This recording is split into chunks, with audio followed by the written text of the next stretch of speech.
آپ سمجھتے ہیں کہ عدالتی حکم کی سب جوڈیس کیسز پر بات کرنے کی اپنے کوڈ آف کنڈکٹ کی خلاف ورزی کی ہے چیئرمین نیب نے؟ کلوز ہے نیب آرڈیننس میں چیئرمین کے اپوائنٹ کرنے کی، اسی میں انہوں نے ریموول کا بھی دیا ہے، اور یہ بات کہی ہے کہ وہ گراؤنڈ جو سپریم کورٹ کے جج کو ریموو کرنے کا ہوگا اس گراؤنڈ پہ آپ چیئرمین نیب کو ریموو کر سکتے ہیں۔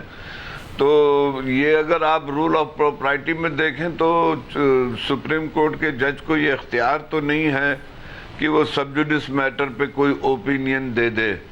اس لحاظ سے تو میں سمجھتا ہوں اس لائن پہ اگر آپ چلیں گے، اس ڈیفینیشن کو دیکھیں گے تو یہ تو پھر مس کنڈکٹ بنتا ہے ان کے خلاف، اور انہوں نے اپنے جو رولز، جو ان کے جو پروسیجر ہے رول آف پروپرائٹری ہے، اس کے بیونڈ ٹریول کیا ہے میرے نزدیک۔ ایک خاص چینل کے اس کو بلا کے رپورٹر کو دیا، یہ نہیں کہ جنرلی انہوں نے پریس سے بات کر رہے ہوں، بلا کے بیان دیا ہے اور اس کو نشر کروایا ہے۔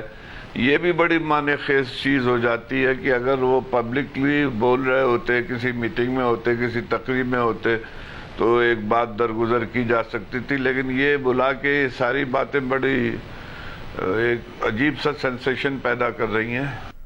صاحب، اور اس کے ساتھ کہ پرویز خٹک تو ہر حال میں جیل جائے گا، مجھے اس کی صحت کی فکر ہے۔ اب ان کی صحت کا مذاق بھی اڑا رہے ہیں کہ انہیں جیل میں نہ کچھ ہو جائے، مجھے یہ ڈر لگا رہتا ہے ورنہ مجھ پر الزام آئے گا، نیب پر الزام آئے گا۔ جب سے جاوید اقبال صاحب چیئرمین نیب بنے ہیں، انہوں نے نیب کو پہلے ہی متنازع تھے اور متنازع بھی کیا ہے۔ یہ تو مزے کا خیز باتیں اب کرنے لگ گئے ہیں کہ کسی کی صحت کا مذاق اڑا رہے ہیں۔ زرداری صاحب کے حوالے سے دعویٰ کر رہے ہیں کہ ضمانت ختم ہوگی تو یہ جیل جائیں گے، نہیں بچ پائیں گے۔ شہباز شریف صاحب پر کہ انہوں نے رابطہ کیا تھا، پیسے دینے کو تیار تھے کسی اور ملک کے ذریعے، پھر کہہ رہے ہیں بعد میں تفصیلات بتاؤں گا۔ آپ کے خیال میں درست ہے اس قسم کے کامنٹس جو کر رہے ہیں وہ؟